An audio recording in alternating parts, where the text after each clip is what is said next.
What do you get when you cross a know-it-all newspaper columnist with an awkward, unsophisticated everyman? Yeah. Well, I'm just not sure about that right now.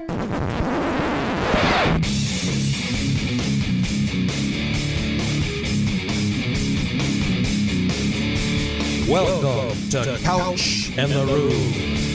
Welcome to Couch in the Rube, our Friday show, presented by our friends at Firekeepers Casino and the Firekeepers Casino and Sportsbook app, newly upgraded. If you haven't downloaded the new Firekeepers Casino and Sportsbook app, it's worth a try. I'm telling you, you will like it. More user-friendly. It's really good. It's really good. Just download the app today. Bet the games we're betting. Probably better yet, bet your own games, especially if you're following me on some of the soccer the last couple nights. It's not gone so well.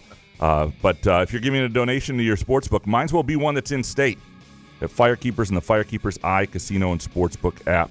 Jason, how you doing, brother? I do hear your voice in my head when I take a shit. Igunayaba, Gita, Jared Goff. Ugunaya, protect Jared Goff at all costs. I have to After say that game last night, Kyle Allen and Hendon Hooker blow. Well, here's the other Holy thing. shit. I know it's a preseason game, but my God. I didn't even know the Lions were playing until the game had started. For real? The Didn't Hall even of know Fame game? Didn't even know it was happening. You Didn't know it was happening. You didn't get the hype? The hype train sent your way via Twitter and everybody hyped about Lions football's back? So we have one Twitter question about it today. We have not had one listener comment on it, period, beforehand. Well, it just happened last night. I'm just We're saying. doing a show at 10 a.m. I mean, come on. People are. You want instant reaction? I'm just saying, it's not where people's heads are. It's still, they're not with the Lions yet. The Hall of Fame. Listen, you can still be with. I mean, come on. You had to see the quarterback play. I understand it's just a backup. But my God, if Jared Goff goes down, it's going to be scary. Hot take, is the Hall of Fame game washed? Is it time to do away with it? No, we don't have to go that far. I mean, some of these guys that are breaking down play-by-play, the Pride of Detroit guy, whatever those guys are. It's like, my God, how could you sit there and do a 4-hour podcast breaking down every play of that shit? But my God, you can't take away something from that game last night, right? I took nothing. No? I don't.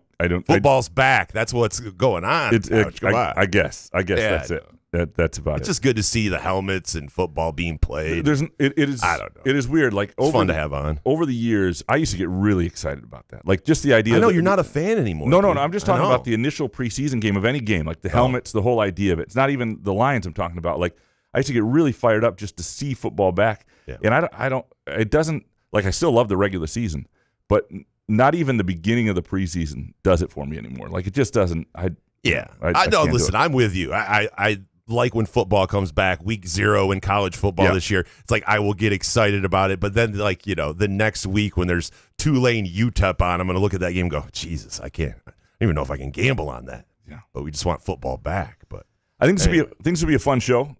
Earlier on a Friday for those who are listening live. For the rest of you, it makes no difference. We've got some really good stuff. Michigan State football, hoops, CMU football, Michigan football coverage, a lot of Tigers trade deadline, some fun stuff, and even a couple Lions things in there as well. Before we do that, as we do every end of show week, what we are betting presented by the Firekeepers Casino and Sportsbook app. Are you betting anything this weekend, Jason? Well, on Wednesday we gave out our bets, and I'm going to stick with my golf bets. Maybe pivot here if a couple of guys don't make the cut here at the Wyndham. Maybe some Tigers Phillies this weekend. Maybe do some SGP stuff. I don't know. So are you betting on the Tigers? I don't want to bet. I'm talking about just prop bet kind of stuff. Yeah, I don't know if I want to bet. I don't know. Yeah, I'm not. I'm just going to enjoy it. Scott Harris has me bummed out. He's picking up 40-year-old geriatric freaking Charlie Morton, and supposed to get excited about that. So it's inspiring, man. It is. It is inspiring for guys like us. Yeah, but you sit there and you go, man, I'm 46. Like 5 years ago, holy hell! Imagine trying to pitch and got Alex Cobb. He's got no hips left. He's like Phillip Rivers' wife. It's like, what are we doing here, Scott? Well, I've got a couple soccer games for people. I like Pachuca, Friday night, 10:30 against LAFC. Pachuca. And you can get like the line I like the most is you can get like plus 3/4. In other words, it's like I don't want to describe it to people, but it's basically It's part of the show. Yeah, well, plus a half would be like you just need them not to lose. A tie would work. But plus 3/4 means if they do lose by one, I don't want to. You split the. Yeah, I don't. It's tough. But I like Pachuca. Is that the Asian line? No, well, and I also like them a little on the money line at plus 300. I like Pachuca. Sorry. Also Saturday, kind of like Minnesota at home or against Club America. I'm not sure where that game's being played. They are plus 295. The thing about the Leagues Cup is some of those games are essentially exhibitions because teams that didn't get the 2 or 3 points in their first game can't move on. So a couple games to look at right there. Also, I always pronounce this wrong. Querétaro is at Portland, and they are god awful, and that is I would go Portland -1. Those are the games that I like in the Leagues Cup. That is what we're betting, presented by our friends at Firekeepers and the Firekeepers iCasino and Sportsbook app. New design, new user friendliness. Download it today. Let us know what you think, or swing by Dacey's Taproom and Sportsbook and have the in-house sports book experience right there at Firekeepers Casino in Battle Creek. Jason, so it sounds like soccer needs some more user-friendly gambling ideas. Well, it's just hard. I'm just 3/4 Asian line. I just suck at explaining things. These aren't that difficult. I'm just not very talented. It's that simple. I think you do a good job of it most times. Yeah. But that, I just don't even want to explain it. What are we betting this weekend? I don't know. I don't want to explain. Anyway. And for those watching that if I look a little shiny, I've just finished a physical therapy workout. I know. I had to look outside to make sure it wasn't raining again like it was Wednesday. And Change you got shirts, doused. Yeah. Dude, you're going hard in the paint in this physical therapy. I didn't know that was possible. I thought physical therapy was just kind of go in, maybe get a little sweat going, but Couch was drenched like you just got off a treadmill. At this point, I'm basically lube. Paying them to be a personal trainer is what I'm paying them at this point. Yeah, it's not even physical therapy anymore. It's not really any therapy. It's like, how Can hard I get another set in? Yeah. Sir, actually, a half hour ago, you're supposed to leave. I know, I'm just trying to grind. Well, today I showed up with my mother, just had knee replacement surgery. So it's like this dynamic duo walking through the door. She's got a walker, ready just to barely get through it. And I'm sitting there ready to run Were you suicides. by yourself, or did you have 2 handlers to help out with? No, it's just me. She's on her own now too. Yeah, it's a little. You nervous? Nah, she's doing all right. Yeah, we're good. She's got a good support group, lots of friends, and she's she's motoring around pretty well on the. She's got a little cart thing. No, it's a walker, but it's got wheels. Oh, yeah. So nice. All right, you ready to dig into these Groovy Donut Twitter questions? Let's do it, man. Eric Schultz up first. Any idea if MSU is going to release a formal depth chart at some point? D'Antonio used to release one prior to game 1, and I felt like that really helped fans get to know the team prior to the season starting. It's a good idea, and it's something I hadn't even thought about asking about, but will now, because I think, it is almost a fan service at this point, because you get, and I know Michigan State didn't have as much turnover this year as maybe a year before, but it does help. You don't know who these players are. You don't have a great sense of things. Now, I know coaches like to be coy and not, and if you need to say at the running back position, so-and-so or so-and-so, nobody's going to mind that, right? But just to get a sense of who's who and but how coy do we have to be? I mean, the fans need to know who the players are. And if they're not going to do that, people like myself and the other writers need to do a really good job of explaining the depth chart and pulling it out of them. Is what you're saying. Yeah, you're totally screwed. No, but it is something to ask about, because I don't think it's one of those things. I understand the idea of coaches liking to keep certain things under wraps, but everybody knows Aiden Childs is the starting quarterback. It's not like the starting left tackle it changes the scouting report for the opposing team a ton. It's not like Nick Marsh isn't going to be out there. So I just think, and I would bet you, if you asked any retired coach if they ever thought releasing a depth chart hurt them in a game, they would say no. So we'll see if we can get something, because I do think it's nice for people, especially in this day and age. It's just nice for people to know who's who, and it's harder to get to know the team than it used to be. Scotty Green's El Camino next. Now that CMU has been designated a terrorist organization, what do you think their penalty should be? I like Graham's and Jason's answers. My penalty, shut it all down. What's proper for CMU, Jason? I don't think you should get the death penalty, right? No. I mean, there's nothing really to vacate. No, they weren't very good. There's no wins. I mean, do you give them a 2-year ban of whatever? Does that matter either way? Does any punishment matter to CMU for the football program right now? Show cause to a retired coach? I don't know if that does anything right. either. I just don't know what it would do. If I'm Michigan State, I can understand doing things personally and as a university against CMU where you won't maybe associate with them for a significant amount of time. But as far as the NCAA coming down, what could they do to CMU? I think this is two-pronged. I think there are two ways to look at this. You're right. There's the NCAA side of this, which we'll see what that is, and I don't know. It certainly can't be. It shouldn't be more severe than Michigan's penalty. So let's see what Michigan's penalty is, right? I mean, and it's not that CMU didn't do something wrong. They let a coach from another team on their sidelines to help them cheat, and the reasons it was done, while Connor Stallions may have been advanced scouting from Michigan, were, from all my reporting and information, were partly done and orchestrated by the guy who was a new play caller, and it was his first game, calling plays, and he was a friend of Connor Stallions from when he was a GA on that Michigan staff. So, but he's no longer there either. Doesn't mean there shouldn't be accountability, and there hasn't been accountability yet. So I don't know what the NCAA should do. I think from Michigan State standpoint, this is where it's more interesting.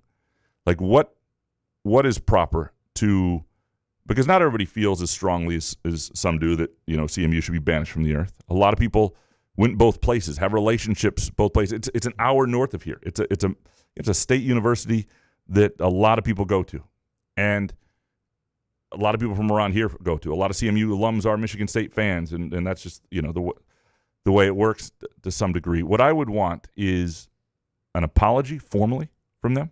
I'd want their AD to actually speak publicly and say, we screwed something up. This should have been handled differently. We apologize. Michigan State is an important relationship to us, and this was against the spirit of sportsmanship, and our handling of it afterwards might have been disrespectful. I would want some sort of apology like that. Shouldn't that have happened already, though? Well, certainly. I think so. But see, that's an annoying part. That's what I mean. If Michigan State wants to separate themselves from doing anything with CMU going forward for a certain amount of time, I could understand. And maybe you pull back on one game just to make a point. If you can get that apology and you say, in 2027, we're going to play somebody else. We're just not thrilled. We're back on 2030. Let bygones be bygones. But I think there needs to be some level of acknowledgement from CMU that this was a thing, and that they were disrespectful to a relationship that's always been really good with Michigan State. It really has. It's been a solid relationship, and Michigan State has done things from a football program and athletic department standpoint to help CMU. That was part of the, during the depths of the economy in 2008 when Mark Hollis and those guys came up with the Celebrate the State idea, where they were going to play one game at Western, one game at Central, one game at Eastern. The Eastern AD screwed that up, but the other two games did happen. 2012 at Central, 2015 at Western, and those are big deal games, and that was Michigan. Now, as altruistic as that sounded, Michigan State should do that more often, because the deal of that game was like, hey, we'll come to you once, you come to us 3 times, and when you come to us, we don't have to pay you as much because it's more of a series home and home than it is a true, so it actually worked out. I mean, if I were Michigan State, I would do that way more often financially. It makes sense. But, there should be some accountability and maybe pull a game back or something like that. I'm very curious what J-Bat will say and how much this is on his radar. I'm sure somebody has let him know at this point.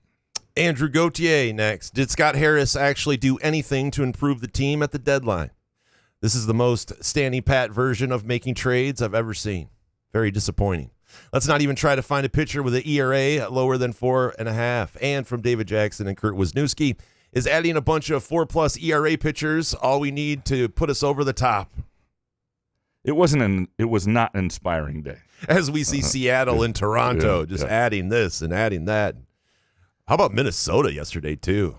$440 million in debt. They're just begging people to take Carlos Correa, too.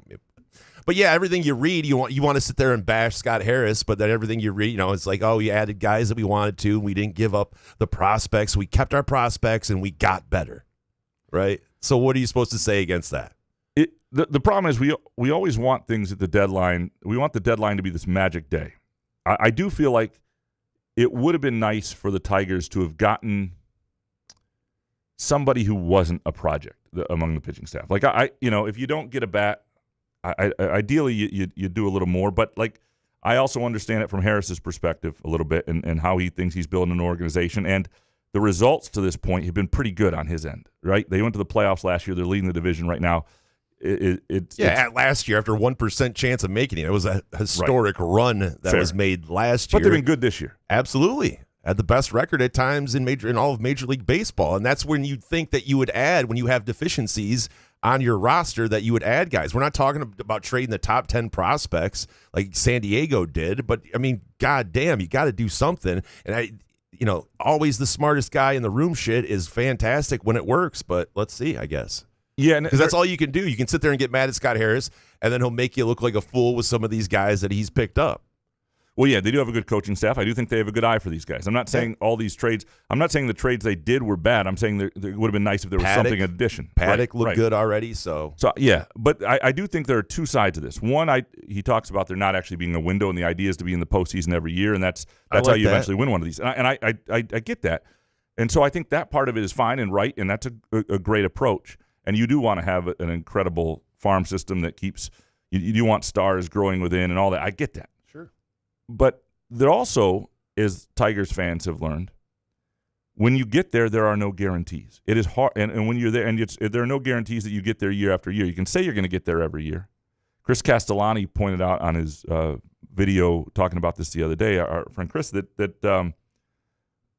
look at the Baltimore Orioles a couple of years ago when they didn't do much at the deadline. It was supposed to be this young, talented team that was going to be back and back and back, and there's just no guarantees. Now, I think the Tigers are in a good place, but when you get there, why not, I'm not saying you have to give up one of your top 3 or 4 prospects, and maybe that's what it would have taken. But you look at some of these other guys that moved and what it took to get them. In some cases, there might have been an overpay, but not in all cases. And I also get the idea that rentals, you don't want to give up too much, and maybe the price was. I don't know all the behind the scenes. Nobody really does. We witnessed it with a guy like Dombrowski, who's with the Phillies, who were playing in the series. That you'd sell all of your prospects to try to make that run. And then you're just god awful for 5 to 7 years. And that 8 years, I got to say, I remember that rebuild. Being told every year, Miggy looks is in the best shape of his life, and we're in the middle of a rebuild. And we were told that for 5 to 6 years. So I never want to go back to that point. But it's just kind of crazy to me when you're this close and you're watching your team have these needs and need a bat at least and some quality pitching, not this pray and hope these guys can sit there and pull something that they had earlier in their career out of their ass throughout this season. You're right. Like, you have to have some sort of prominent guys that are, if you're sitting there and you're a contender, I just don't know. I'm looking at the other teams. Are we going to beat any of them in the playoffs? I don't know. It just seems impossible with what the other teams that we're adding at the deadline. And with Dombrowski, you always win the trade deadline. You always win the signing, and it feels good. But you're right. The overall long-term approach, dude, it felt great, though. It Dombrowski, it felt great, though, when we were signing guys. I mean, spending money. It wasn't completely, though, the right approach, as it turned out. But I'll say this. You can criticize that approach. However, if they had won a World Series or two, I think it would have made this rebuild more tolerable. If they would have won one World Series. Yeah. Absolutely. And that's the thing for Scott Harris. If he wins a World Series with his approach in the next 3-4 years, with or without Scuba or whatever, we're good. If this is what it takes. Are you shitting me? We'll carry Scott Harris. There'll be a statue of Scott Harris in downtown Lansing. Yep. And part of leadership is sometimes making tough decisions and not doing the popular things. And if he thinks this is right, I think what people struggle with is the idea that he's just overthinking it. Well, he's got that look. He's got a smarminess. He's got that look. Smartest guy in the room when he talks. He's like, I get it. You have to be smart to have, They've got to win one. And they can't be a team that makes the playoffs 5 out of 7 years, but never looks like the team that's going to be a threat to win it all when they get there. They can't be that team. Otherwise, this approach isn't enough. Andrew, Graham, name your top 4 Premier League finishers for this season in order. I would go, based on offseason signing, Liverpool again. I really like Liverpool. Arsenal 2. I think it's going to be a great at the top. I think the top 4, Arsenal, Liverpool, Chelsea, Man City, are going to be the top 4. I think there's good value still even on. I got on Chelsea early to be a top 4. If you can buy that at the Firekeeper's Eye Casino and Sportsbook app, makes sense. But the order in which, Chelsea and Man City, I don't. They're going to be. I think they'll be 3-4, but I don't know the order. But I think it also, there's potential with both those teams to surprise a little bit. There's a potential for a really good race at the top this year that I'm pretty excited about with all those. But I would go Liverpool, Arsenal, probably Probably Man City than Chelsea at this point. If but I like Chelsea. I like what they did, and an awful lot. David Jackson, now that the Tigers have won 4 straight, is all right with the world once again. Well, not yesterday, not on the trade deadline day. It was a good response. They needed to do that. And I know Arizona was kind of a downtrodden team, but the win 4 straight going into what's a tough weekend assignment at Philadelphia where you need to at least just get one, not to skid again. Like that was a good – you win 4, it takes the pressure off this weekend a little bit. Next one from David. Finally, as he's been hitting like my Aunt Petunia, is Parker Meadows' injury a case of addition by subtraction? Aunt Petunia, huh? Yeah. How long is he out for? I didn't, hold on one second. Off.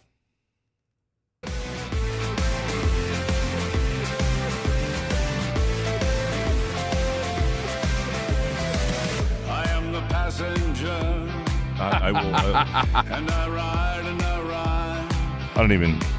I ride through. All right, I don't see this. I don't even see the injury. I don't. But first of all, Google. I mean, like, I've never seen a company ruin themselves quite like Google. You're anti-Google now too? Their search is just so bad right now. It's just ridiculous. You had it all. You had it all. I want to like sing that Worse than Adele Twitter? song. No, Twitter. A lot of people screwed it up. I mean, it's to the point like Google. I was with a couple friends last night, and I pulled out something to show them on Twitter, and both of them who work in the business were like, you're still using Twitter for stuff that's where it is. Boy, right what now. A dinner that must have been. Yeah, it was fun. But it wasn't. No, like I'm on Blue Sky. Actually. No, It's it wasn't like a fantastic. political thing. It's just like we're talking about journalism metrics and things like that. It's like an ineffective tool. It just doesn't do anything anymore. So like people stop using it. So Twitter screwed itself. Google screwed itself. Like everybody, you had something good. Are you still using that Twitter? Yeah, it was Unbelievable. lame liberal conversation. But yeah, I'm sure. Jesus Christ. Uh, Sorry, what are you guys using? yeah. That's so great. It's saving the newspaper industry. But what you need with Austin Meadows is I do think he is still an important part of the season. I don't Parker know and Austin. If Austin came back, that would be miraculous. What did I say? You said Austin. I meant Parker. Parker, they're brothers. Yeah. It happens. Aunt Petunia. Yeah. David Jackson. Does Strayhorn's son attending Michigan, plus allegedly trying to get Marsh to transfer to Michigan, make Jason Strayhorn a 5th columnist, betraying Michigan State in a way not seen globally since Vidkun Quisling? I love David. The best. I don't think this. People say it happened. Dominic says it happened. What happened then? Yeah, and I am not somebody to question Dominic's sourcing. Are you saying he's lying about his hooker ex? No, no, I did not. Okay. I did not. Guy doesn't come with lies here. Yeah, I did not mean that at all. But and the 5th columnist is like a traitor, right? It's like the enemy within, so to speak.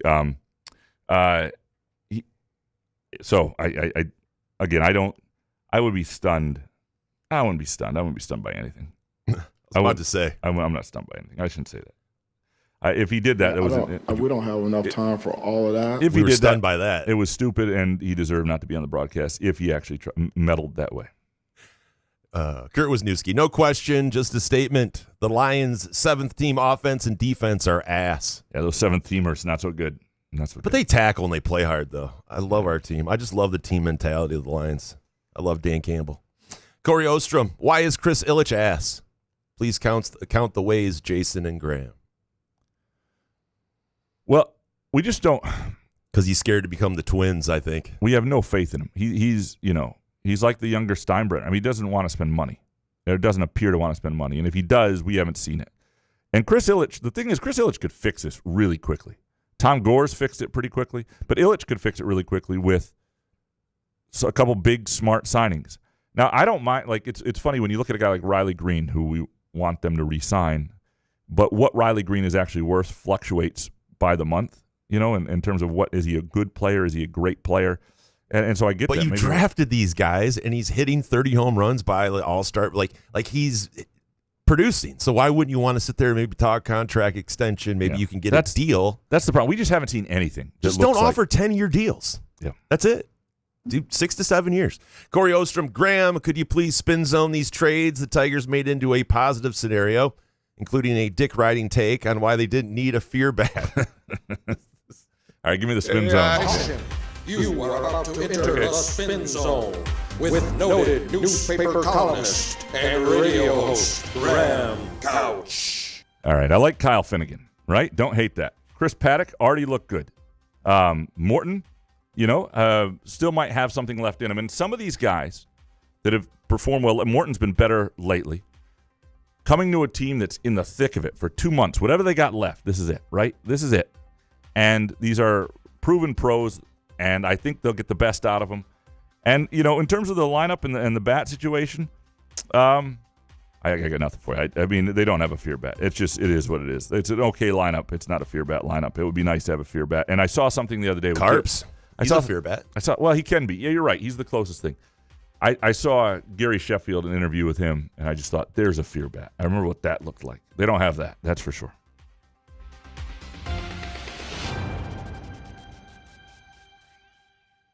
Rambling Spartan next. Why do Tigers fans have such short memories? Dave Dombrowski constantly made splashy acquisitions at the trade deadline, and then they fell apart in the playoffs.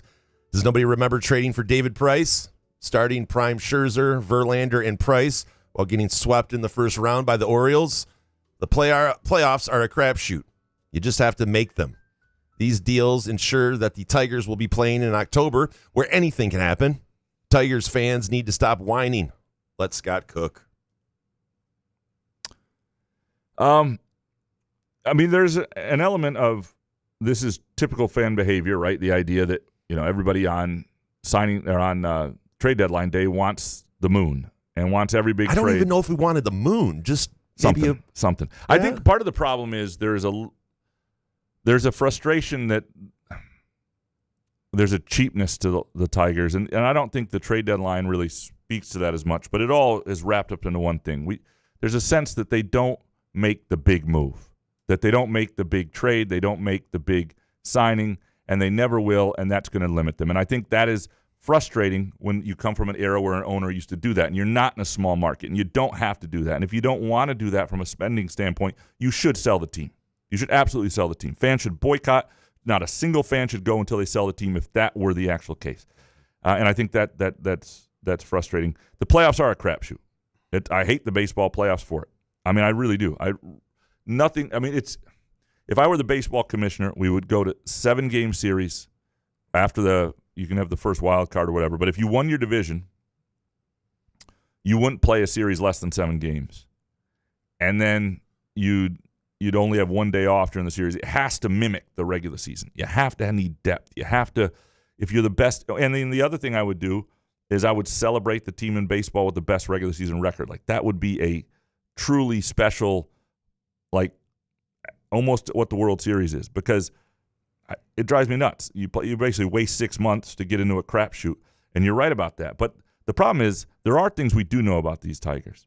This bullpen won't do well in that crapshoot. And maybe the guys they got now will be enough. That's something I'm questioning. The one thing I don't love is I don't love moving Melton to the bullpen necessarily. I know they need more swing and miss there. I thought he had a great start. I would ride that until I don't know. I know they want to put Morton as a starter. I like the idea of him as a starter. I want to see where that goes, and maybe he'll be back at some point. Castellani and Couch podcast coming soon. Jeff Peterson, grade the Tigers for their deals before the trade deadline. A, B, C, D, or F? I'm going to say C. Yeah, middle? Really? That high? C minus? High. I just don't want to be a Debbie Downer. Yeah. Go D or F. I'm not going to go F, Yeah, well, we don't know what they're going to be, so you can't. Like, grades are often, it's like grades after the draft in any sport. Well, we know what some of them are. I mean, come on. Some of these guys that are in their 40s, it's like, come on.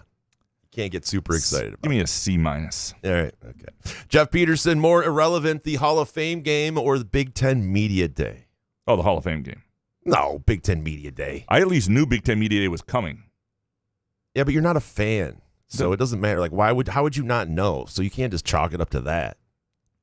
How would you not know Big Ten Media Day is coming? You bitch about it every year. You don't bitch about the Hall of Fame game. So here's a question. It's just great to see the football. What has more relevant activity in it? Big Ten Media Day? At least something can be said. Did you see Roger Goodell cry last night, man? I mean, come on. That is intense. It's great to have the NFL back. Yeah. I mean, they're both irrelevant, to be honest. Sterling Sharp going into the Hall of Fame wasn't even the biggest news about one of the Sharp brothers on the Hall of Fame weekend. I'm not saying the Hall of Fame isn't a big deal. It's not Sterling's fault, though. His brother can't keep his mule in his pants. That's fair. I actually really like the Hall of Fame ceremonies and the speeches. I think that part of it is tremendous. Well, you can't have you got to do the whole thing. You got to can't do the just game have to have one it. thing. Yeah. I love that part. I watched that part. That part I love. And to be honest, to be fair, the Hall of Fame game is still more relevant than Big Ten Media Day. Jeff Peterson, favorite lake in our great state of Michigan. Oh, it's Superior. It says it on the title. It's the Superior Lake. It's the most beautiful, the most daunting, the most storied. I mean, I love Lake Michigan, but Lake Superior is it. Greetings, Mr. Benjen. Greetings from Bucharest. Finnegan, Morton, and Paddock are A law firm, B, a Eurotrash boy band, or C, the ridiculous quote-unquote haul that even Steve Eiserman thinks is underwhelming. It's not a win the press conference move. I mean, we'll see what it works out to be. It's not inspiring. It's not. And, if it doesn't work out, that's the thing. It's one of those things where these guys if none of them pan out and they skate into the playoffs and lose in the first 3 series, there's going to be some real egg on Scott Harris's face. Like if they all flame out. Yeah. What are the odds of that? Hope not. Mr. Benjen, what's more likely midseason? Jonathan Smith is the savior or hashtag fire Jonathan Smith trends? Midseason. So we're talking savior. I mean, it could probably go either way. I mean, you know what? It's a great question, Benjen. I mean, because you can argue this, right? Either way. I mean, something's going to go wrong at some point. Coaches, very few coaches do so well in a year that there's never people are like, fire that guy. That's a pretty standard line at this point, especially when it has to get real bad by midseason, though. It would have to be a debacle. Yeah, it's the savior, certified debacle. But savior's pretty high too. Like I would say it's probably more likely you're seeing hashtags fire Jonathan Smith. I'm not saying it's more like you see that than people going, oh, this season's going pretty well. I'm just saying the idea that people start thinking he's the savior, that's a pretty – so savior's like what people thought of Mel Tucker after 8-0 in 2021. Like, does this Michigan State team have that start in it? There is – I mean, the way people felt about that team really started after the win at Miami. And so if Michigan State were to start 3-0 and then go to USC and win a game there that was more inspiring than a Scott Harris trade deadline, you might start to get rumblings that people are a little happier. But I'm going to go savior then. Well, the difference is, though, you can't really – to be a savior, you have to – It's just a word, though. Yeah, I know. People are going to fling it around. You need people to trust the recruiting and the talent acquisition. I think that's going to have to be done in off seasons and over time. Bottom line is I could see that game going one way or the other. Benjen, nothing was funnier than Jason humming Coldplay than the next show saying he'd do a duet with Lats in the Stands. Can someone please do a song mashup of this? Of what, Lats and I singing? I guess so. That would mean we'd have to get Lats like in the same place, and it would just be impossible. Yeah. I would love to, but damn, it's hard. Maddie B next. Should Scott Harris have just left an upper decker in my bathroom? That might be more enjoyable than this deadline. Does anyone find an upper decker enjoyable? Especially if you've just had it done to your toilet. I cannot imagine. Oh, the worst. Jesus. Maddie B. Why are guys like Spiro and others doing more digging into the Michigan scandal than the people who cover the team? Fair question. One is because they're more passionate about it, and it means more to them. State Journal should hire Spiro. Means more to Spiro than it does, and so he's means a lot. Yeah, he's spending a lot of time digging. And you know what? He's kept the narrative going. I give him credit.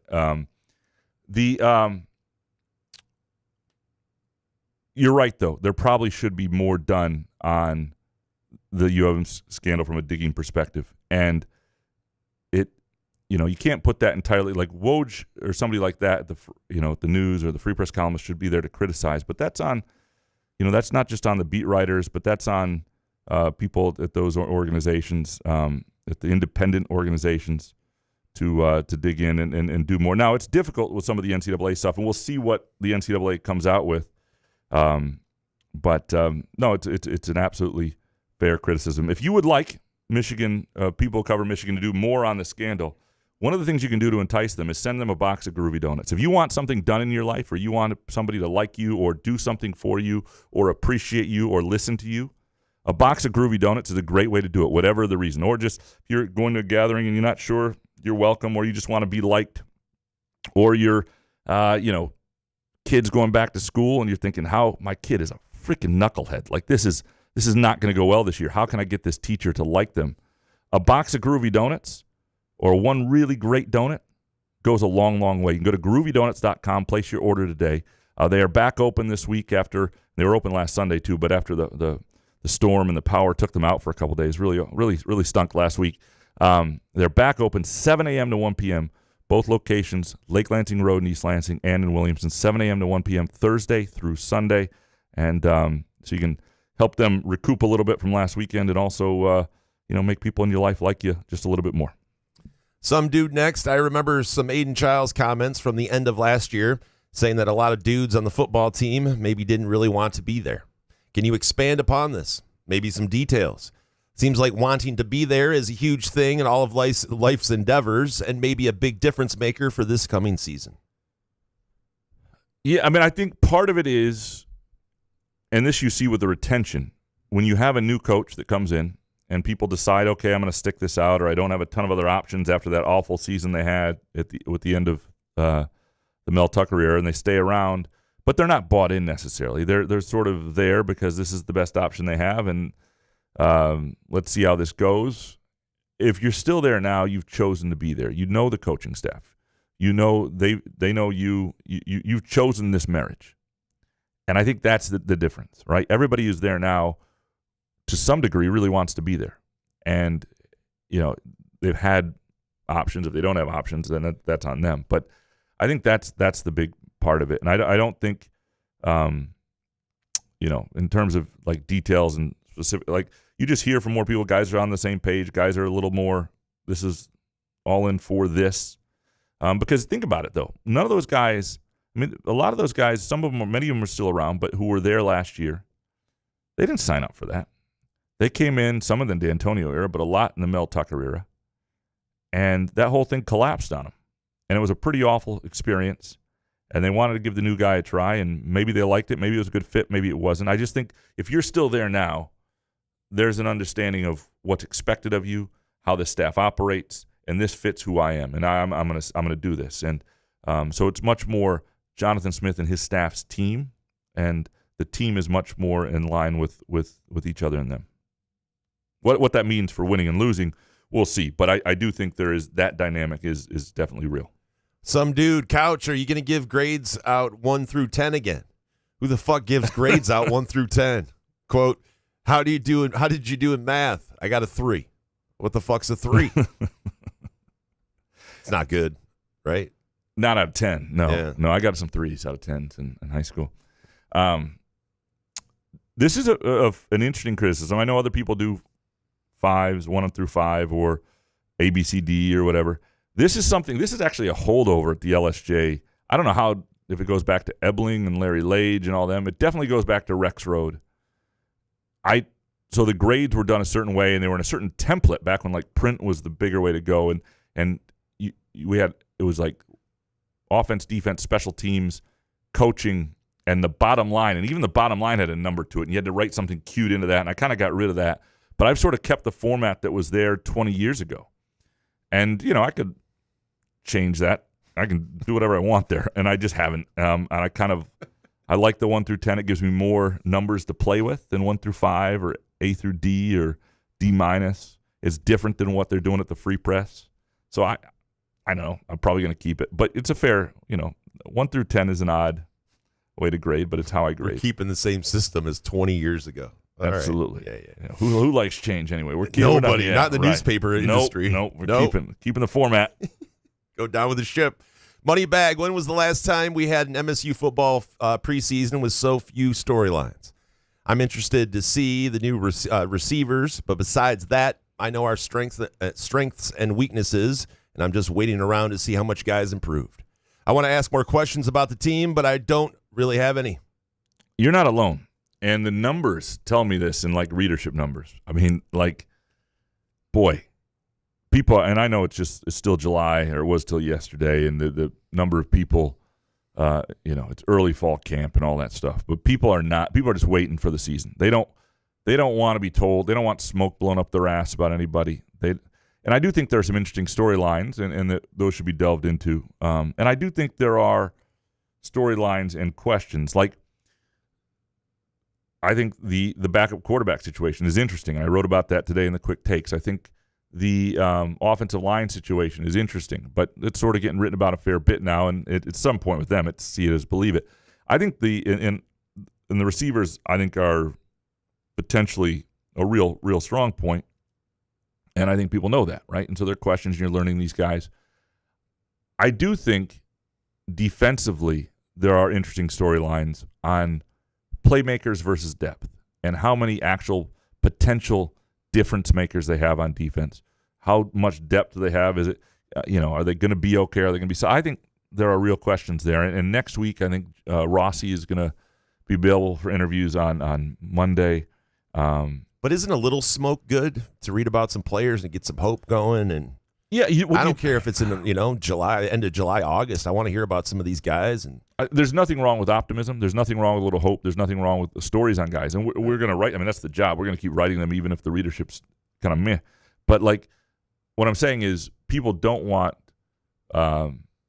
bullshit fed to them right now about this program. They need to see it. I'll take some bullshit. You want some bullshit? I'll take a little bit of bullshit. Well, that's why we're here. I'll give you plenty of bullshit. I know. All right. That's what the show does. Right. I'm talking about the LSJ. I kind of want some bullshit. All right.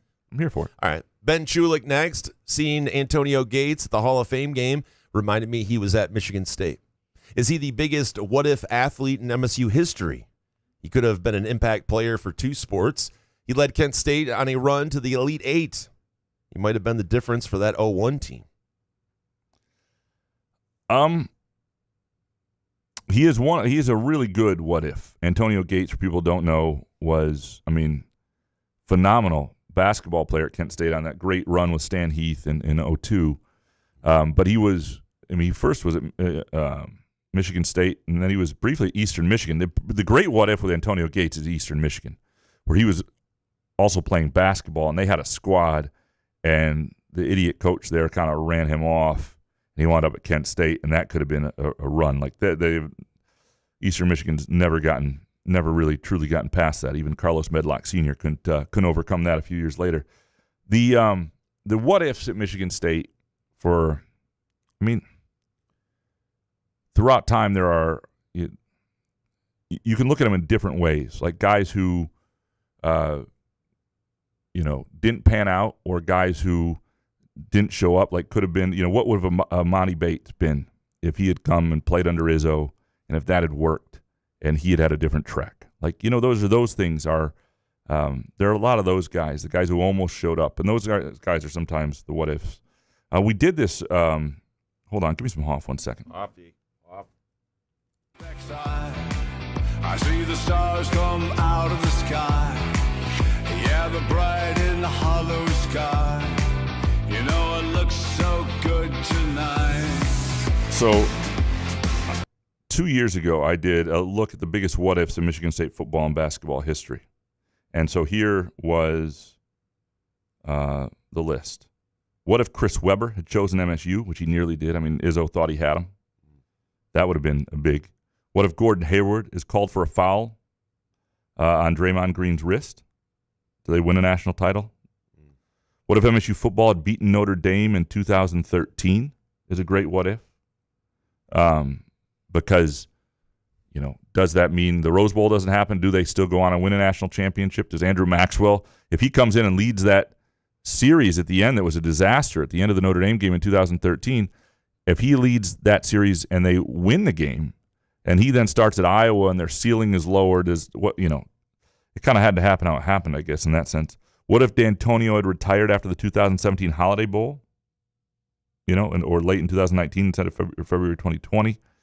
What if Jaren Jackson Jr. had returned for his sophomore year? I think that's one that you're looking at a national championship because he wanted to come back to some degree. What if Ariel Powers had returned to MSU for her senior season? That team had a real chance to do things that MSU women's basketball hasn't done since 2005. What if video replay had existed in the 1990 Sweet 16? When Kenny Anderson beat the clock but actually didn't beat the clock. Michigan State goes to a Final Four, probably because they would have beaten Minnesota in the Elite Eight.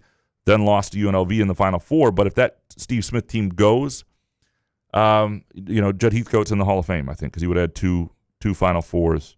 What if a point guard, Emmanuel Mudiay, hadn't chosen SMU over Kentucky, which is a weird one because it set in motion a series of events that ended with Middle Tennessee State beating the Spartans. Because if he hadn't done that, MSU would have had Tyler Ulis, and there's a bunch of different things. You can read that whole piece. What if Nick Saban had decided to stay at MSU in 99? There are a bunch of these. What if Charles Rogers had been eligible as a true freshman when he had a great defense but had no receivers? And what if the pandemic didn't hit in 2020? I think the Saban one has to go up on the list, though. Yeah. It's right up there. What if Donald Trump hadn't run for president in 2016? Does MSU finish better than 3-9? How does that change? Because that team was definitely affected by that. Oh, right. What if Mike Hart doesn't refer to MSU as Michigan's little brother?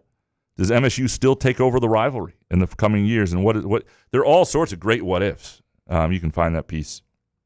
How many do you have there? You just that was it. That was it. Oh, yeah. Sorry, I didn't know either. I was like, holy shit! Damn, I was like, this is we don't only have so much time. It's going to keep going. I just kept reading. I forgot about most of these. Sometimes I actually do interesting things once in a while. Yeah. Anyway, Professor Bazooka to the head. Who is MSU's leading rusher this season? Bazooka time. I don't. I would just get shot in the head because I don't know. I have not seen these guys. You wouldn't even say a name? No. Just a Hail Mary kind of? No. Because Jehu Kolkrick? Well, I mean, naturally, Junior? the kid from Sac State, the transfer is the most polished. Bazooka but time. You hear things about Jace from East Lansing. You hear, I don't know, and they're different types of backs. I really don't know. I have no idea, and I would just be. I don't want to even. I put need a lean depth on. chart. Yeah, I don't. Who's on the team? I will have a better if you ask this question a week from now, because one of the things that's going to happen Please is, do. well, they're not in pads yet, so they're playing in like shorts, and you start to see some separation. That's where you see the thighs, though. Well, you get an early peak on the in thighs. football. You need the peak in the thighs with the pads on. That's the key. Pad speed is different. So you don't want to see any Yeah, without pads. yeah, Gotcha. I honestly, I don't. I mean, I look at the four guys. I don't know which of the four is going to be it. Jarrett next. In the 2021 MSU versus Michigan game, do you think Michigan got confused on their signals on the quick snaps that allowed MSU to win? Also, it seems that at least one safety in the near the line of scrimmage most plays. Do you think they just were too slow to catch Walker? I mean, Walker was brilliant that day, and Michigan State was really good, and that was still peak. Did they have both receivers? Did one of them get hurt in that game? But either way, I mean, I don't know what happened, if anything happened beyond that in terms of. I know Michigan wasn't in full-fledged have all the answers mode quite yet, but the other thing is Kenneth Walker was one of those players in college football that comes along that even when you have the answers, when he's full go and he's healthy, he was just tough to stop. And that was the pinnacle of his time, and he'll be a legend forever for it. Steve Whitico next. My cousin Jake Hiller passed unexpectedly. MSU class of 97. He hated Michigan more than anyone I know. In his honor, can you provide a time or event when your disdain for Michigan peaked? My first love was a Wolverine and slept with my best friend while we were still together. Oh. First of all, Steve, sorry to hear about your cousin. Absolutely. And I don't think we can top having a Michigan fan bang your chick. No. All right. By your best friend. What a dick. I'm trying to think, so my peak anti-Michigan time is like early teens, right? Because you're impressionable. Like I remember when they went to the Final Four in '89, I was like 9, 10 years old, but I was still, I thought that was really cool. I wore these Michigan shorts around. I was impressionable. It's like that was when the Bad Boys were great. Yeah. Well, the Fab Five, I remember. God. I was impressionable about them. Like I used to walk pigeon toed because of Jalen Rose and Andre Agassi. Like I was take a drink. Yeah. And but you're doing the couch drinking game at home. I was rooting for. I remember being like 13 and rooting for North Carolina against Michigan. I'm trying to Montross. Jesus, how could you root for that dude? Yeah, I hated that guy. Peak hatred was probably.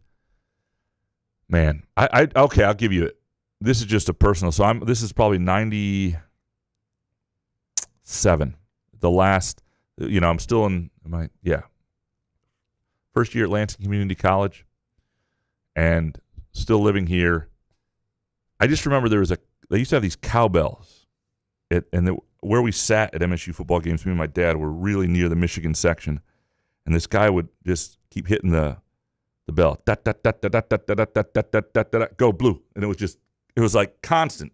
And Michigan's beating the living shit out of it's like 24/7 or something like that. And it was just really frustrating. The bell was just constant. And I remember at that moment, that is probably my peak. Like, I want to throw that guy over the freaking wall there because he was like the top level of Section 4 there at Spartan Stadium. Did you hear that, Michigan fans? That was it. If you want to annoy Michigan State fans. 17 years old still. That was probably the peak of my disdain.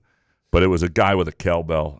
But really, if it could have been anyone with a cowbell doing that anywhere. If you were like the Ingham County Fair or something. Yeah, but there was a smugness. You around. Things are going wrong in the game. There was a smugness to him. He had this ponytail. I was ready to just heave him over. Ponytails usually do that. Yeah. It adds on to it. Yeah. Sparty Barb next. What is the best donut you've eaten from a shop outside of the state of Michigan?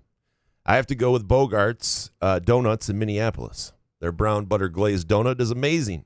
Sweet and buttery. I can't do it. Yeah, me neither. I don't know any other donuts, I swear. I'm not even saying that, Sparty Barb. I just don't. I was with Solari in an airport somewhere, and they had what's the famous donuts they have out west? Sweetwater? Out west. It's like fuck me. Hold on, let me give me. It's like give me the ball.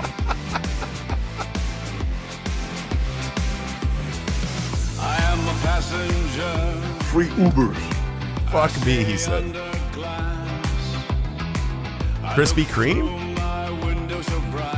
No, it's like a really popular, famous donuts place. And why is it?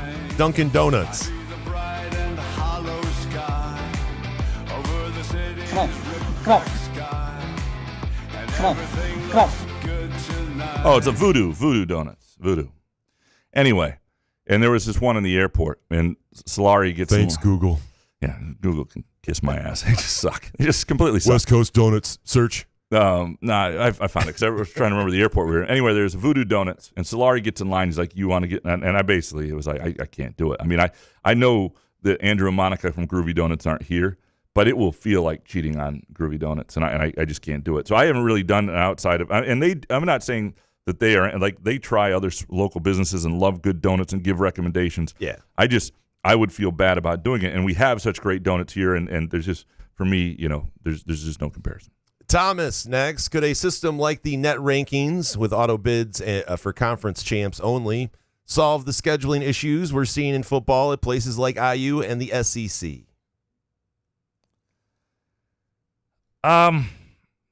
The problem with is I think football is a more complex situation. You do have like things like the Sarragan ratings, and there are things that you can put computers together to do certain things. And maybe we could get there. I think the answer is, it begins with a certain uniformity in scheduling. If you got to play 10, forget the home. The home road would help, but if you have to play 10 teams who are Power 4 conference teams, and you start there, that would give a computer a chance, I think, to judge certain team. It's a good question. I think the other thing is, we have to get to a point where we punish teams for trying to skirt the system. And if there's a real consequences, like people here want CMU to have the death penalty for what they did to Michigan State. People want Michigan to have the death penalty for what they have Michigan State. I wanted Michigan to be punished for playing 8 home games. I want Indiana to be ineligible for the postseason for playing 8 home games. I think that's bullshit. I think that's freaking bullshit that you play 8 home games. I think it's skirting the system. I wouldn't make you eligible, and I would shame the shit out of you for doing it. If you play 8 home games, and if Michigan State ever does it, I'll shame the shit out of them. I'll freaking write in every 3 quick takes. This is bullshit. I do not ever play 8 home games. You got 12 of them. 12 games. You're telling me I get to play 8 home games and piss you off? Yeah. I'm scheduling that so fast. Yeah. Oh, my God. Thomas, I'm sure the access is somewhat limited, so what do reporters actually look for at fall camps to learn about the team? Thighs, lots of thighs. No, that's a really good question because the access is limited. We usually get, 5 or 6 units or periods, as they're called, that are like 5-6 minutes apiece. And they're very rarely, occasionally you'll get a team deal, but usually it's individual. You didn't see work. the 2 wide receiver curls Couch got at the other day at practice? What you do Those are valuable. You do see guys who are injured. You see guys who are on the, who aren't playing or are in injured jerseys, and that's something to ask about later, is in the back of your head. The other thing you can see is sometimes you can see the order in which guys are taking reps. I think sometimes the most important thing. Every once in a while you see great plays and, oh boy, that's interesting. Look out for that guy. But more, it's like, okay, look who's taking the reps as the number 1 running back. So you asked that question, the question earlier about the running backs. Like, as they get in the pads and they have open sessions, who's lining up first, who's taking the first reps? That's the stuff you get a sense of in those. And so I think that has some value, but there isn't a ton of value in it. It's not like the whole practice is open. But, every once in a while you get something, and so it's worth being there for that. But it is tricky, and you're looking for guys who are missing. You're looking for guys who are injured, and then you're looking for the order, who's playing with the 1s and 2s and things like that are always important. Matt C. next. Graham, next time you interview Childs, can you ask him to MF the Michigan program after they beat him this year? He'll be a Spartan legend forever if he calls them cheating, classless scumbags after the game. He would be. If you have to win for that to work.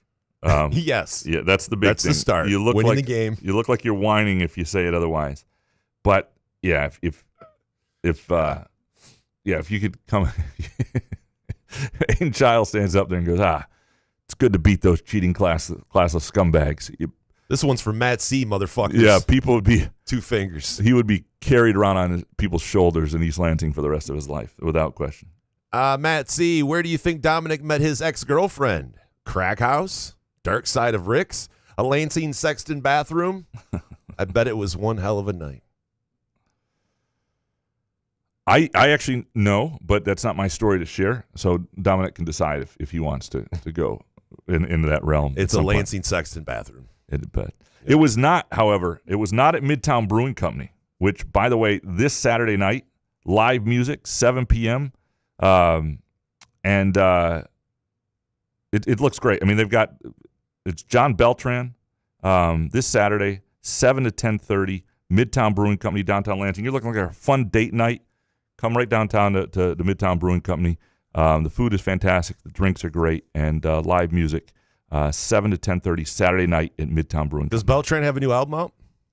I don't know. No. Detroit Spartan next. Any chance we can get an appearance by Jim Comparoni on a future show? Also, Couch, what is your Red Cedar message board username? I am Jim Comparoni. People don't know that. There is never seen. I have a whole mask and everything. I put it on. It's rubbery. I wish we could get Jason Colthorpe doing Jim Comparoni on the show. Because I don't know if Comp would come on here. Why wouldn't Comp come on here? I don't know. Would? Does he know? I don't know. We could ask Comp to come on. Great. That would make my day. We could ask Colthorpe to come on and pretend to be Comparoni. Oh, it's so good. It's really good. Yeah. His stout. He does a good Trump, I think, too. Okay, yeah. David Cox. Connor Eargood said he doesn't see a pro in Nick Marsh on Ebling's show 2 episodes ago. I promise you he said this. Oh, we're going to trust you. I see elite speed, size, and the ability to catch the jump balls with great hands. What is Connor Eargood seeing that I am not? All right, I got to go back and listen to this. I don't know. No. Why don't we just have Eargood on to explain himself? Okay, we can do that. Save yourself the pain and agony of listening to that. My God. Do we have a clip? Yeah, I don't. Yeah, I don't know. I don't know what. But you have his number, don't you? I do have his Call number. him right now. Right now. Yeah. See what he says. Yeah. Some off. I'm not going to put him on the spot like that. But it would be. Connor, you're on air right now. It's a weird thing to say. I don't know why he said it. It's. I guess it's his opinion on that. It's like your opinion, man. But. Why don't we just have him on next Wednesday? He can come on, give him a whole explain the advance notice, and he can come on. Okay, and then he can explain. Yeah, so we heard a rumor. Connor Eargood on Wednesday. We can talk to him about the idea of the blue wall and being a Michigan. Yeah, all that stuff. All right, we'll do it. People Connor Eargood Wednesday. Yep, a great day. Fired up. Ken Chu, Graham, how did you let Ebling beat you to interviewing Bassmaster Elite Series touring pro and Holt native Chad Pipkins? He's just better than me. He always has been. Dude. And I can't. Chad Pipkins rules, but man, if you can stretch that into 20 minutes like Ebling can, that's why he's a legend. Yeah. Holy shit. Skylar Verdon, how hot does it have to be for you to no longer enjoy golf, Jason?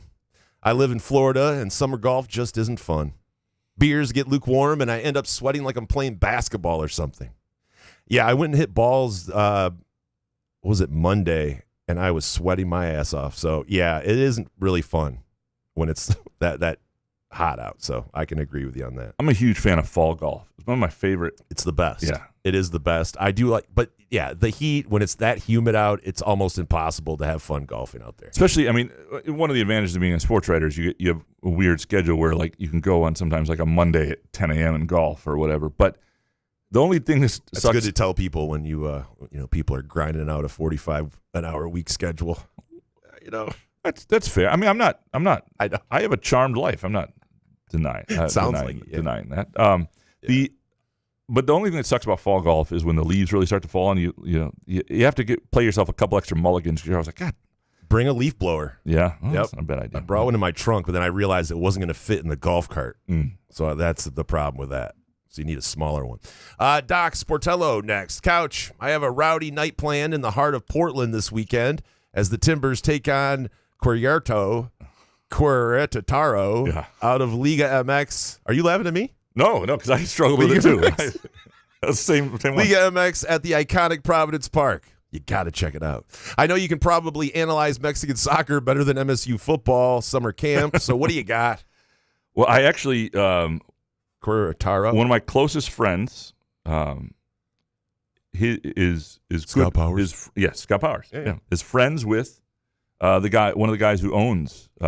He just bought Querétaro in the Liga MX, so knows the owner. He was in Minneapolis. So can you ask Scott how to pronounce it? But what I do know about them is they do not actually. They definitely don't have a striker. They definitely don't have enough talent to threaten teams. I would put my money on Portland.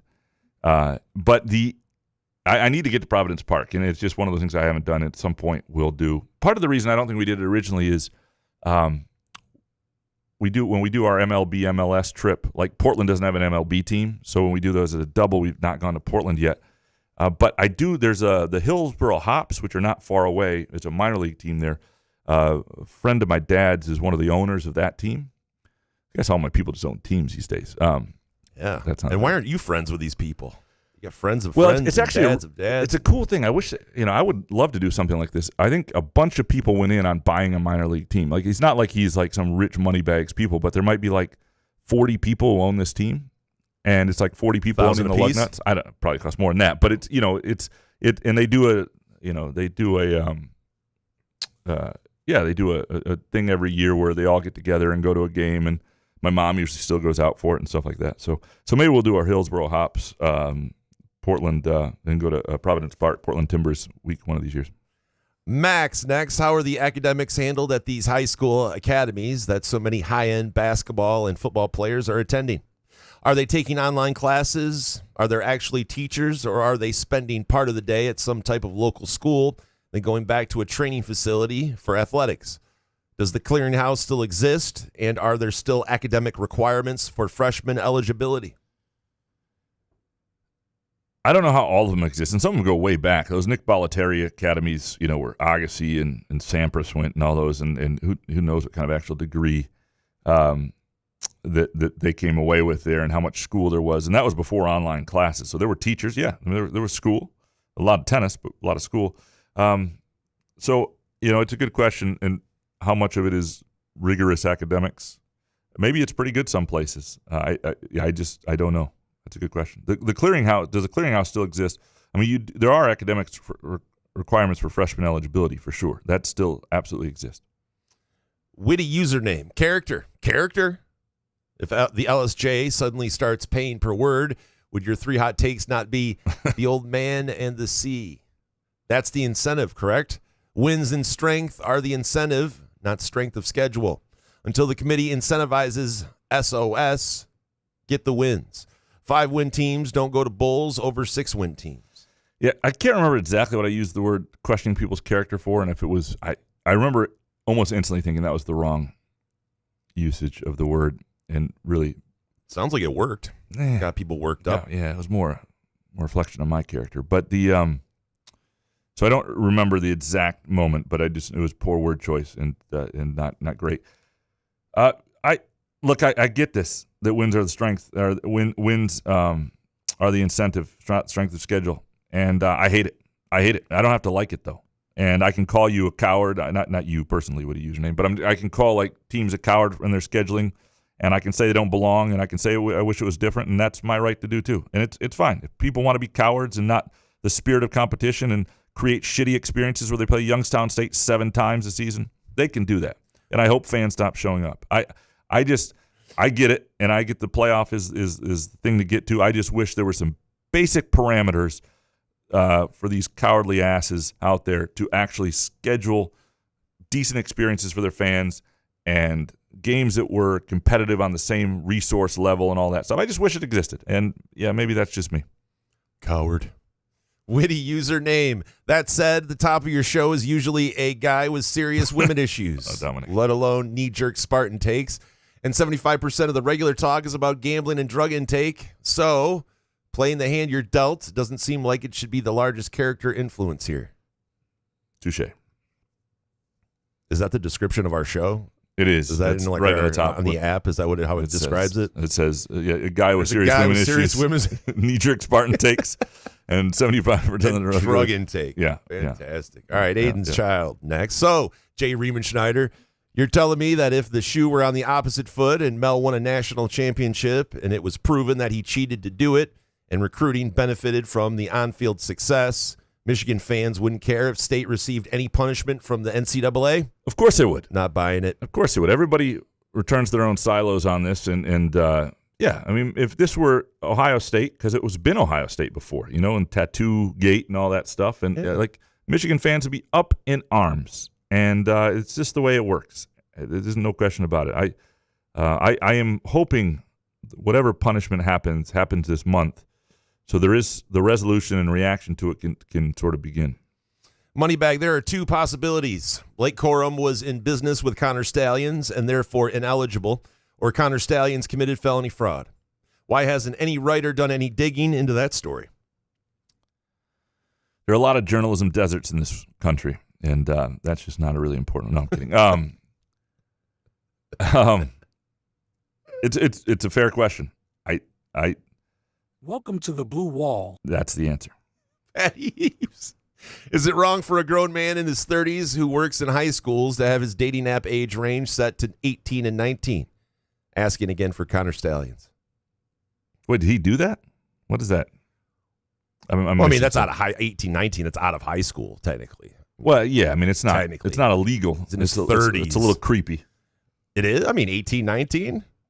If you're 20 okay? If you're in your 30s, 18, ask teenagers is a little creepy. If that's your it's not like, I mean, I'm not saying that it's impossible for a 31-year-old to meet a 19-year-old, to hit it off, and to then wind up having a beautiful life together. I'm not Bill saying Belichick.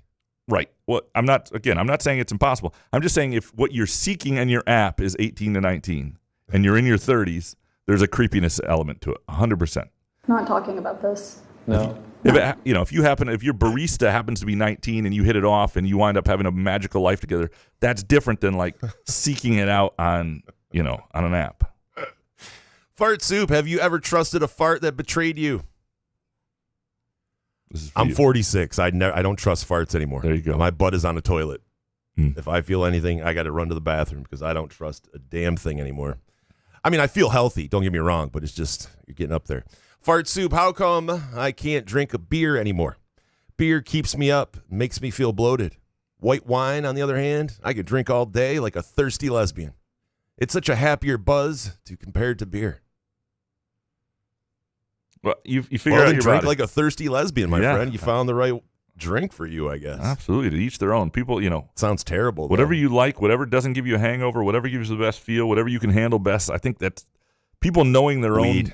It's easier. Yeah. Well, there you go. People knowing their own thing. For me, donuts. Donuts make me happiest. And if you want the best high this weekend without alcohol, I would tell you a groovy donut is there for you. It won't literally make you high, but it'll just bring you joy. Go to groovydonuts.com, place your order today. Swing by either location, 7 a.m. to 1 p.m., Thursday through Sunday. Awesome selection there. Andrew and Monica do an amazing job. And if you want something personally done for any event, for yourself, If you just want hashtag fire Jonathan Smith on a donut, they will do it. They'll do it on a big hubcap, whatever you want. They'll do for you. Again, groovydonuts.com. Fart Soup. Jason, when are you coming to Romania with me, Miss Fart Soup, and Mr. Benjen? It's glorious. I mean, drinking is a big part of their culture, but they also love cigarettes. So a bit of Sophie's choice for you. How far is Romania? That trip must be brutal. 12-hour flight, 10-hour flight? I can't be that bad. I have no idea. You don't know. Well, England's like 8, so it's probably more than that, but not much. 9? Yeah. Hans Jurgen, does Izzo recruit too many small guards? I say yes. Does Graham talk about donuts too much? I say he's changed the way we think about donuts. Michigan fan says, fuck me. I say, fuck them. Hans has it all figured out. All of it. Yeah. Too many small guards. I mean, somebody pointed out the other day that when I was talking about the small guards that Izzo has passed up on, that he also did get Foster Loyer as a small guard and did not work. But I think the Loyer situation was for other reasons mostly. But it was a good point. Like, small guards do come with risk. I just think there are a lot of examples of small guards that have been passed up on where coaches couldn't then find a point guard or got fired or didn't win to their maximum ability. Next one from Hans. Can weed help me concentrate? Stop obtrusive thoughts? Oh, absolutely. There's all sorts of strains that can help even people like Hans, I would think. Even people like Hans. Well, he's asking. Yeah. Hans Jurgen, is it okay to eat at other donut local shops when outside mid-Michigan? Jason shamed me for eating at a locally owned donut shop in Nashville. I think eating local is always great. Supporting local businesses is always great at whatever town you're in. And when you're in this town, Groovy Donuts is not just supporting them, but you're doing yourself a favor. I wasn't shaming. I was more of talking when we were in Nashville and T wanted to go to this donut shop and I just couldn't do it. I didn't want to do it. No. You can, Hans, do whatever you want, man. Next one. Can you express to Jason how much he means to you? That you love him and he makes your loneliness disappear? Oh, jeez. Oh, forget it. Make it weird here. Yeah, I mean, he means the world to me. I don't know how else to say that. Oh, thank God. Hans Jurgen, are those of On Blue Sky butthurt pussies? I probably don't take them. Blue Sky is Wasn't this from Blue Sky? Isn't Hans on there? Yeah, Hans on Blue Sky. Yeah. Oh, shit. Yeah, Blue Sky is Hans is the best. Yeah, Blue Sky is a place where it's a happier place. It's a little less toxic, but you're right. You don't. Guy doesn't get like Twitter or Google, but pro Blue Sky. Well, Blue Sky has its issues. I have my issues with Blue Sky because I like Threads. What happened to Threads? Yeah, I like places where there's dissenting opinion, where there's discourse, where there's people who disagree with you, and there's a little of that in Blue Sky. But you just don't. Speaking to the choir on anything is not satisfying entirely. That's my issue with Blue Sky. Jake Hawkins, who do you think will eventually replace George Blaha and Will Tiemann as the MSU football and basketball radio play-by-play guys? No idea. The both will be big deals because obviously people have been waiting to replace Tiemann for a while. A lot of people for a while, that. and Blaha is a legend. So it'll be a coveted gig. It'll be a big deal. And they're Can Blaha do like a farewell thing like Ozzy did, like a semi-concert, and we can just final year praise Blaha? Yeah, would love it. Damn. Jake Hawkins, should the Tigers have tried to get a hitter like Suarez who went to the Mariners? Would have been nice. Yeah. The Mariners look good. It's just. Yeah. But is Suarez going to sign with the Mariners? That's the question. That's the big deal. I don't want to give up prospects for a rental guy who just got hit in the hand, by the way. Yep. Jake, I'm late with this question, but is it a big loss for MSU hockey that Gavin McKenna chose Penn State? It's not so much a big loss as sort of what might have been. Like, it would have been incredible. I mean, because if he is indeed, and sometimes these guys get overhyped, Jabari Parker didn't wind up being the next LeBron James, right? But if Gavin McKenna is like a Sidney Crosby type, right, and you're talking that's the level of prospect, how fun that would have been at Munn. I don't know as a team as with young guys, they've got a loaded team. I don't know how much their team is going to be hurt by it, but it would have been cool, and that's just not going to happen. That's it's something that's not going to be anymore. Jake Hawkins, how do you feel, or what do you feel is an appropriate punishment for Central Michigan University now that they've received the notice of allegations in the Connor Stallions case? Yeah, we talked about this earlier. I really think I don't know what the NCAA will do, but to me, if I were MSU, what I would want is a formal public apology from them. And I'd probably want, if I were, I'd probably want some private apologies too, but I'd want a formal public apology that acknowledged it. And then I'd be inclined still to take one of the future scheduled games away. Doesn't have to be. Central Michigan University is bigger than Amy Folin. It's bigger than the people there now. They're just stewards for the moment, right? You don't.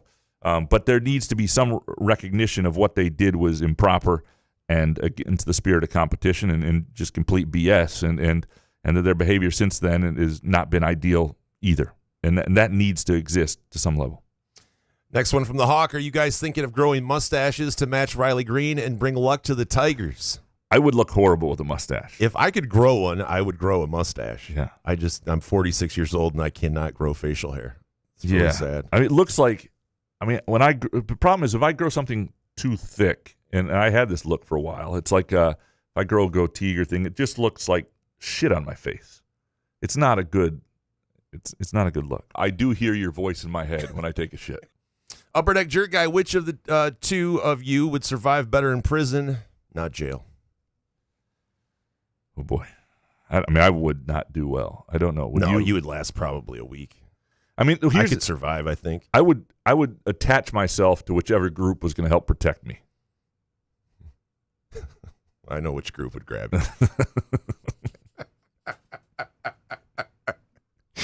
Upper Deck Jerk Guy, is Aiden Childs closer to the Heisman or being benched? This is another good, or with the Jonathan Smith, whether he'll be the savior or there'll be hashtags fire Jonathan Smith. It's a terrible question. What are you talking about? Well, because I want to think about that. It is the Heisman. It's a go either way thing if you look at those two things. I mean, you're talking about a big time talent. You're not talking about, this isn't, Peyton Thorne where his ceiling was being a good college quarterback. I mean, Aiden Childs, just from a physical talent perspective, has the sort of talent. The problem for the reason you would say it's being benched, and I don't think he's likely to be benched, but you're talking about Heisman or being benched on that pendulum, is to win the Heisman, you have to get on the radar early and you have to win a lot as a quarterback. And I don't know if MSU has the team to create that hype early. It's possible. I mean, he could have a huge September where he puts up all sorts of huge yards and all of a sudden he's on the radar. But, and they're unlikely to bench him either. But I'm just saying if you're talking either or, I would say it's probably benched. Jerk Guy, what's your safe word? What's your safe word? What are we doing? What are you talking about? Why do I need a safe word? That would be my first question. I don't want to have a safe word in any scenario. I thought it was that Igadao, the thing the Lions saying from Harry. Isn't that your safe word? Yeah, it's Iguna Yaba Gita Jared Goff. That's all one word? Yeah, that's the safe word. Okay. Jerk Guy, making a trip to Eastern Europe. Should I visit Pooch or Wizardowski? All right, hold on. Let me look up these places. That cannot be a word. It's a place. It's not even a thing. It can't be. It's a place. WYTRZY. It's a place. It's CZKA. It's a beautiful village in Poland. Oh my goodness, you should definitely go there. Let me look at the other one. Hold on. The WYTRZA place is a highly recommend. Absolutely. I mean, fucking everybody masturbates. Let's see what this other place is. This guy hates Google. Oh, this place doesn't look bad either. It's a town in Slovenia. I would go with the first though. Yeah. I felt all of Fred Human. Yeah. All right. Upper Deck Jerk Guy, does muskox make flannel long underwear? I don't think so, but they should. Yeah, we're starting to get. We're a month away from start talking flannel season a little bit. We're getting back to muskox time for sure. And finally, from the Jerk Guy, can you send me a dozen groovy donuts? I don't know if we will do that for you, but it is. I'd do that for him. Yeah, okay. But it's the nicest thing you can do for just about anybody. Send them a dozen groovy donuts. It says you care, and they'll know you care. Look, a dozen groovy donuts, you're bringing somebody joy. It's quality. It's just, you're going to make somebody happy. We appreciate Groovy Donuts, and we, of course, appreciate all of you. Go to groovydonuts.com, 7 a.m. to 1 p.m. Thursday through Sunday, either location, Lake Lansing Road in East Lansing, also in Williamston. Thanks for producing our show. Thanks to Firekeepers and the Firekeepers iCasino and Sportsbook app. Download the new app today. You'll appreciate the changes. Appreciate Midtown Brewing Company. Great date night this weekend. Great place after work. Just a great place for dinner, for a drink. Love the American Stout. Favorite beer in the world. Great menu. Chef does a great job there. We'll be back Monday. Good show, man. Yeah, man. Couch in the Roof.